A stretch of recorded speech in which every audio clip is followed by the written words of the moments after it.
Olá, senhores, tudo bom? Aqui é o professor Yuri Chaves, professor da matéria Fisiologia Aplicada à Psicobiologia. Antes de iniciar nossa aula, eu queria agradecer a todos por estarem assistindo esse vídeo e parabenizar os alunos que não desistiram do curso nesse momento de pandemia. Estamos retomando as atividades via remota devido à questão da pandemia de Covid-19, principalmente em Manaus, que nós estamos classificados como fase roxa. E até que se estabilize uma cobertura vacinal aceitável para o plano de imunização nacional, né, nacional de imunização, perdão, nós vamos ter que continuar com o distanciamento social e as medidas estabelecidas pela OMS. Bem, gente, minha aula de hoje, eu queria iniciar uma aula mais light para vocês. Nós vamos falar ao longo das nossas aulas sobre fisiologia e essa fisiologia vai ser aplicada à psicobiologia. Então, é importante nós fazermos essa ligação entre os dois campos. Se vocês olharem a ementa de vocês, o primeiro assunto fala sobre sistema nervoso. E como revisão, vocês já tiveram fisiologia, né? Já tiveram anatomia. Hoje eu vou utilizar esse tipo de revisão para nós trabalharmos. A aula não vai ser comprida, até porque a minha intenção aqui é trazer vocês novamente a esse ambiente virtual, para vocês se readaptarem, e conforme a gente vai evoluindo nas aulas, a gente vai aprofundando mais os conteúdos. Então, hoje a gente vai falar inicialmente sobre sistema nervoso. Bem, a gente tem aprendido que o sistema nervoso, ele é dividido basicamente em sistema nervoso central e sistema nervoso periférico. O sistema nervoso central, ele é regido por um órgão principal, nós chamamos de encéfalo. Dentro do encéfalo, nós vamos ter o cérebro, o cerebelo e o tronco encefálico. Cada região do encéfalo vai receber nomenclaturas diferentes, porque vão estar relacionadas às funções diferenciadas. Então, nós temos, inicialmente, os hemisférios cerebrais, e a gente tem o hemisfério direito e esquerdo. Abaixo do hemisfério cerebral, né, do cérebro, nós vamos ter o tálamo, né? Vamos ter o hipotálamo, o cerebelo, a medula espinal, o bulbo, a ponte e o mesencéfalo. Essas estruturas compõem o sistema nervoso central. Contudo, para levar essas informações para o resto do corpo, é necessário uma outra região que a gente vai mencionar na frente, que é a medula, né, vertebral, né? Basicamente, o cérebro vai ser dividido em telencéfalo, em que em vermelho a gente consegue observar, e o diencéfalo. Nas nossas aulas de psicobiologia, a gente vai aprofundar mais detalhes sobre essa região em relação aos nossos sentimentos, nossas decisões, etc. O tronco encefálico, aqui destacado, ele vai ser dividido em mesencéfalo, ponte e bulbo. E, por final, vamos ter o cerebelo. Num corte anatômico, anatômico, em que a gente consegue dividir o encéfalo em duas regiões, né? Corte mediano, a gente consegue observar essas estruturas que a gente havia mencionado anteriormente, né? O cérebro, mesencéfalo, ponte, bulbo, cerebelo, hipotálamo e abaixo, né, do cérebro, o tálamo. É importante salientar que essa comunicação entre cérebro e corpo se dá pela medula espinal. Então, a medula espinal ela acaba sendo importante porque é um difusor de informações que venham oriundas do cérebro ou até mesmo dos músculos. Então, basicamente, a gente sabe que os mamíferos, né, eles vão ter essa superfície mais aumentada do cérebro e lá vão estar a sede das memórias, dos nervos sensitivos e principalmente os nervos motores. No tálamo, a gente vai ter os impulsos nervosos que são direcionados para o córtex cerebral, que seria a região mais interna do encéfalo, e eles estarão relacionados à questão comportamental. No hipotálamo, a gente teria a regulação de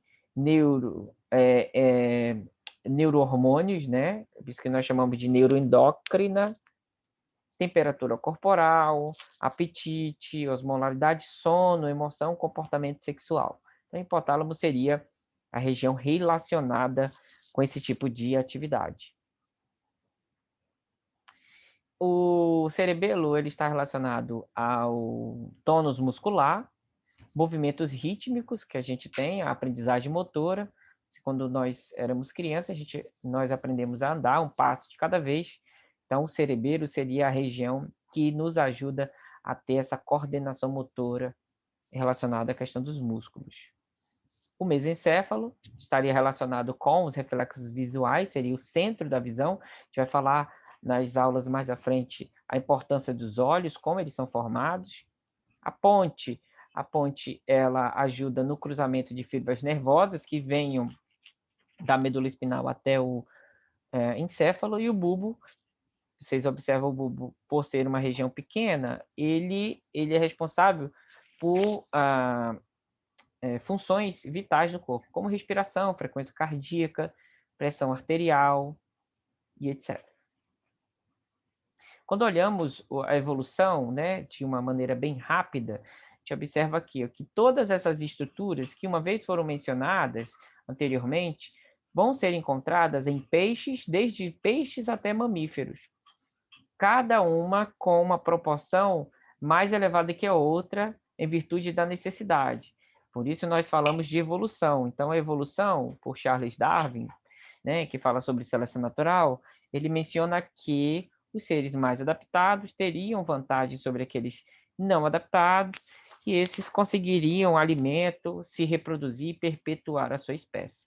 Por isso que os mamíferos, vocês observam que nessa imagem que os mamíferos teriam a região do cérebro mais desenvolvida que os outros animais aqui mencionados. Medula espinal, ela é importante porque ela leva aquelas informações das vias principais do encéfalo. Então, a gente teria ali as vias que levam informação da periferia para o sistema nervoso central e outras vias que levam do sistema nervoso central para a periferia. Então, teria, para vocês terem noção, né, nós teríamos ali, quando vocês colocam a mão sobre uma superfície, vocês sentem se a superfície ela é ríspida, se ela é rígida, se ela está fria, se ela está quente, porque aquela informação vai da periferia, ou seja, das suas mãos, para o sistema nervoso central, e isso é traduzido, né? Ou pode ser que existam funções que venham do sistema nervoso central para a periferia. Por exemplo, mexer a mão coordenadamente. Esse movimento de mão coordenado se dá porque o sistema nervoso central manda informações para os músculos e eles se movimentam de forma coordenada. Só para vocês terem ideia, né, de um corte sagital, né?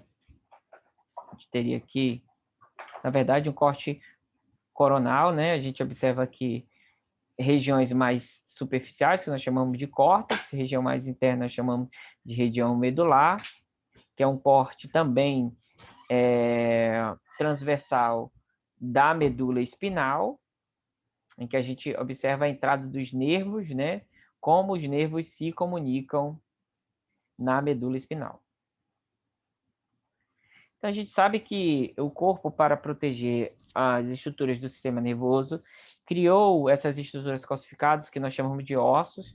Então, nós temos a caixa craniana, que protege o encéfalo, e nós temos as vértebras encontradas na coluna vertebral, que protege a medula espinal. Então, observem que, né, nós vamos ter nervos que levam a informação da medula espinal para o resto do corpo, e eles vão estar protegidos pela coluna vertebral. Quando olhamos, fazemos um corte anatômico e fazemos uma ampliação, nós observamos que o encéfalo ele não toca diretamente na caixa craniana. Até porque, se isso acontecer, pode gerar lesões em um órgão vital para o corpo. Então, o corpo desenvolveu pelo menos três camadas que revestem essa estrutura cerebral. Então, nós temos a primeira, pia mater, que seria um tecido super fino que recobre o encéfalo, né? Após ele, nós temos o tecido araquidônico, né? Vocês observam que é um tecido poroso, que ajuda, né, na passagem de líquidos nessa região. E nós temos a dura mater, que seria o tecido que, esse sim, entra em contato diretamente com a caixa craniana. A mesma coisa acontece com a medula espinal, em que a gente vai ter vários tecidos que recobrem a medula espinal, evitando que ela tenha o contato direto com as vértebras. É importante também salientar que dentro dessa estrutura cerebral existe um líquido que ele é responsável por manter o equilíbrio homeostásico, a osmolaridade, né? Em alguns momentos levam até determinados sais para essas estruturas que nós chamamos de líquido encéfalo-raquidiano. Esse líquido encéfalo-raquidiano, ele vai passar desde a medula espinal, desde a estrutura final da medula espinal, que nós chamamos de ossos coxígeos, né, até o encéfalo. Então, ele vai passar por pequenos, né, pequenas passagens, levando ali o líquido encéfalo-raquidiano. Aqui nessa imagem, você consegue observar que alguns diagnósticos de algumas patologias são feitas através de pulsão do líquido encéfalo-raquidiano. Então, o profissional vai lá, encontra as junções das vértebras, vai até o espaço onde esses líquidos passam, e aí ele faz a coleta do líquido encéfalo-raquidiano. Como eu já havia mencionado, né, quando a gente fala de sistema nervoso ao longo da evolução, a gente observa que organismos mais simples, como os quinidários, as águas-vivas, elas teriam um sistema nervoso meio que primário, né, fotossensível, né, quimiorreceptor, e ao longo do tempo, essa evolução foi gerando outras estruturas mais complexas. Por exemplo, nos plateumintos, nós temos o início da formação de olhos simples, né, que poderiam ali enxergar pelo menos vultos e distinguir entre o claro e o escuro, por exemplo. E até hoje, nós temos aqui os mamíferos, aí sim, a gente teria estruturas mais bem desenvolvidas, né, para a necessidade dos indivíduos. Quando olhamos o animal como um equino, né, um cavalo, nós observamos que eles também vão ter as mesmas estruturas como qualquer outro mamífero. Então, a gente tem um cérebro, por mais que o cérebro não tenha uma estrutura tão parecida quanto a nossa, mas ele tem um sistema de aprendizagem, um sistema de memória, e essas informações são passadas por nervos através da coluna espinal, levando para todas as regiões do seu corpo. Importante salientar que o sistema nervoso ele não seria possível se não tivessem as células do sistema nervoso que nós chamamos de neurônios. Os neurônios seriam as menores unidades responsáveis por levar essas sinapses, ou seja, informações nervosas para o resto do corpo. Então, nessa imagem vocês podem ver diferentes tipos de neurônios. Cada um desses neurônios teria uma função diferenciada, né? A gente vai ter neurônio que está mais relacionado ao que nós chamamos de ato reflexo, neurônio motor, né? Neurônio sensitivo. Para termos ideia, então aqui nós temos a célula nervosa, né? O neurônio, representação básica do neurônio. Nós vamos ter aqui estruturas iniciais que nós chamamos de dendritos, e eles recebem a informação nervosa através de energia elétrica, pasmem por isso. Nós vamos ter o corpo do neurônio, e o impulso elétrico vai ser passado pelo axônio. O axônio seria a estrutura mais alongada do neurônio. Ela é responsável por levar essa informação para outras estruturas, músculos distantes, tecidos distantes e etc. Mas esse impulso nervoso não poderia se propagar tão rapidamente se não tivesse essas estruturas que nós chamamos de bainha de mielina. A bainha de mielina, ou seja, essas proteínas que se formam aqui no axônio, elas funcionam como se fossem lubrificantes para as sinapses do sistema nervoso, levando o impulso nervoso para a porção terminal dos neurônios, que nós chamamos de porção terminal do axônio. Para vocês terem ideia, o neurônio ele não toca no tecido, ou seja, não existe um toque direto, sistema nervoso, sistema muscular. Na verdade, existe um pequeno espaço entre eles, né? Nesse espaço acontece a mágica biológica, ou seja, acontecem as reações químicas responsáveis pela movimentação muscular, pela sensibilidade ao que está frio, que está quente, que é dolorido, que não é dolorido. Basicamente, como a nossa aula é uma aula de introdução, falar aqui assim bem rápido como funciona a comunicação entre sistema nervoso e sistema muscular. Então, a comunicação acontece pela sinapse. O que é sinapse? Sinapse nada mais é do que a polarização e despolarização do neurônio. O que é polarizar e despolarizar? Seria a troca de íons positivos por negativos. Então, essas cargas elétricas que vão mudando vão levando informação até a porção final do axônio. Na porção final do axônio, acontece uma reação química que vai gerar a produção de uma substância que nós chamamos de acetilcolina. A acetilcolina ela vai ser estimulada pela porção final do axônio a ser produzida. Uma vez produzida, vejam só que o neurônio não toca no músculo. Ela vai ser produzida, existem receptores musculares que vão captar a informação da acetilcolina e o músculo vai ou contrair ou relaxar.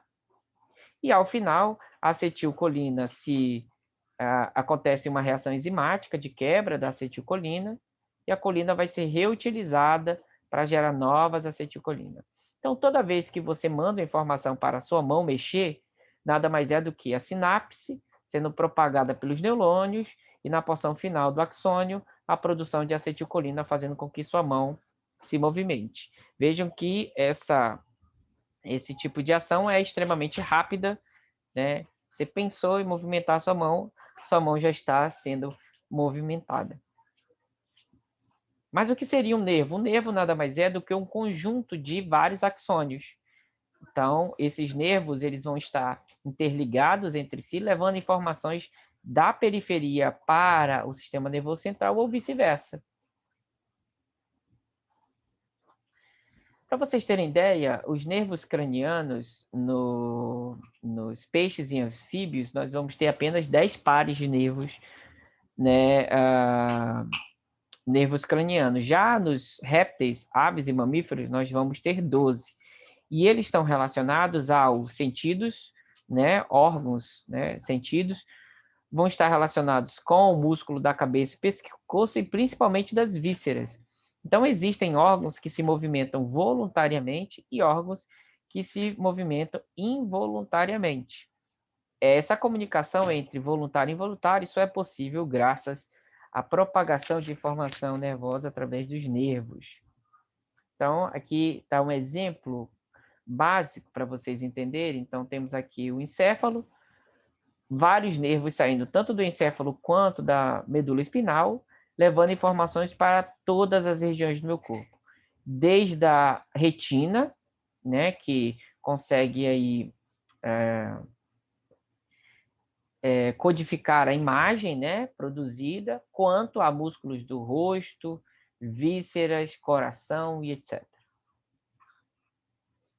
Então, para nós termos uma ideia, da medula espinal partem pelo menos 31 pares de nervos raquidianos. Então, que eu havia mencionado anteriormente, são nervos cranianos, ou seja, saem do crânio, e aqui nós temos pelo menos 31 nervos raquidianos. São nervos que partem da medula espinal. Então, vamos ter desde o plexo cervical, plexo braquial, nervos intercostais, plexo lombar, plexo sacral. Função deles, principalmente, é levar informação para os músculos esqueléticos, que a gente aprendeu nas nossas aulas, que o músculo esquelético ele é um movimento voluntário, e músculos lisos e glândulas endócrinas, que são movimentos involuntários.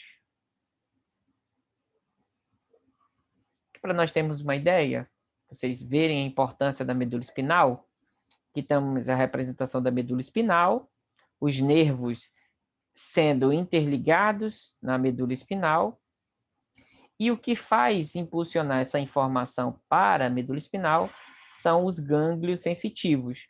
O termo gânglio sensitivo se dá porque esses neurônios são neurônios sensitivos, ou seja, são aqueles neurônios que vão sentir calor, vão sentir dor, vão sentir os detalhes de uma superfície em que vocês passam a mão, e etc.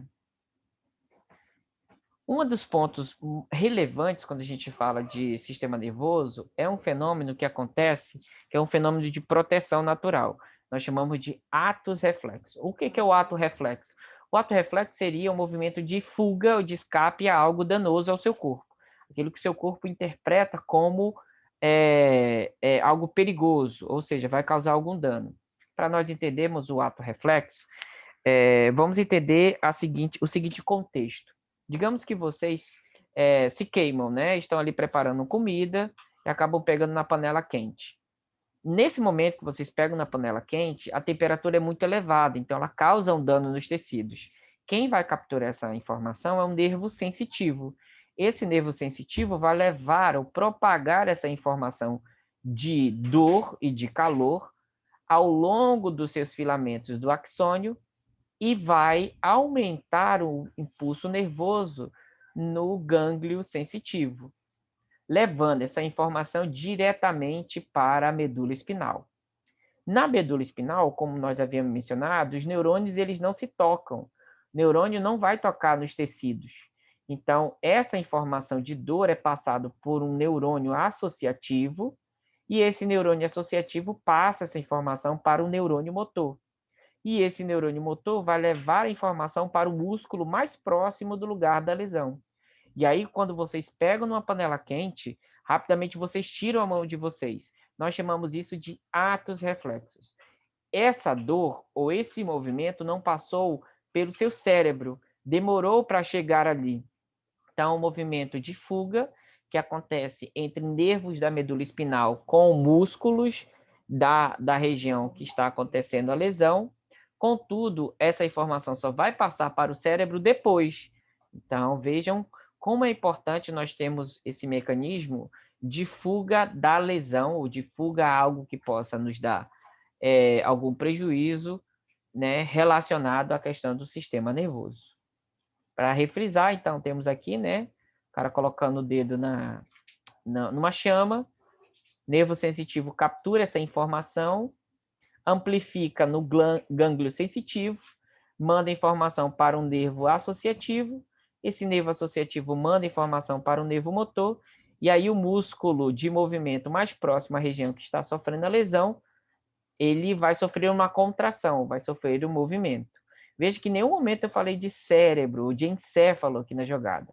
O ato reflexo é a única estrutura, né, que a gente vai encontrar em que existe a comunicação entre músculo e medula espinal. Por isso que, para alguns casos, né, algumas patologias podem ser classificadas quando a gente vai ver o reflexo do indivíduo estimulando o tendão da perna. Então, vai lá o profissional, ele causa um certo tipo de choque mecânico. Para as pessoas que não têm problemas nervosos, vai acontecer o quê? Choque mecânico, informação nervosa, comunicação nervo associativo com nervo motor, movimentação involuntária das pernas. Uma vez que há esse problema de comunicação, a pessoa não consegue se comunicar, então a gente tem um problema nervoso na jogada. Para nós termos para eu ter uma ideia final com vocês, então a gente diz o seguinte, que funcionalmente o sistema nervoso ele vai ser dividido em dois grandes ramos. O que nós chamamos de sistema nervoso periférico, né, que é o somático, é o nosso corpo. Ele é um tipo de... Ele possui uma função voluntária porque se comunica com músculos esqueléticos. E aí nós vamos ter também o sistema nervoso periférico autônomo, que nesse caso a gente vai ter uma movimentação involuntária. E em geral os músculos involuntários são músculo liso, cardíacos e sistema endócrino. Para vocês terem ideia, o sistema nervoso autônomo é aquele sistema nervoso que não depende do meu quociente para funcionar. Já viram dizer o ditado, ninguém manda no coração. Biologicamente, isso é verdade. Então, o coração ele tem os seus batimentos e os seus movimentos independente do que você quer para ele. Então, a gente não pode dizer coração para, o coração acelera. É um movimento involuntário regido pelo sistema nervoso central. Contudo, eu posso mandar meu braço se mexer, minha perna se mexer, minha boca se mexer, meus olhos se mexerem, porque eles compõem o sistema nervoso somático, né, que é voluntário. Dentro do sistema nervoso autônomo, nós vamos ter as funções que nós chamamos de simpática, estimulações que mobilizam energia em situações de estresse, e parasimpático, quando a gente tem situações relaxantes. Então, já que eu não posso fazer com que meu coração acelere, porque ele faz parte do sistema nervoso autônomo, né? Em algumas situações, o meu coração pode aumentar os batimentos. Então, se ele aumentou o batimento, é porque eu estou numa situação de estresse. Ou seja, o estresse faz com que o meu coração bata mais rápido, porque esse é um movimento que nós chamamos de movimento simpático. Contudo, quando eu estou descansado, relaxado, digamos que vocês vão para uma hidromassagem, um lugar, um spa para vocês relaxarem, ou vocês dormem, o batimento cardíaco de vocês reduz. Então, essa redução do batimento cardíaco do coração se dá porque existe um movimento parasimpático, então, um movimento de relaxamento. Bem, aí, senhores, como proposta inicial, espero que vocês tenham gostado inicialmente dessa pequena revisão. Nas próximas aulas a gente vai aprofundar o conteúdo, a gente vai fazer ao vivo nossa próxima aula, na qual a gente vai debater alguns pontos que são pontos relevantes em relação à matéria. Encontro vocês na próxima aula e até mais. Tchau, tchau.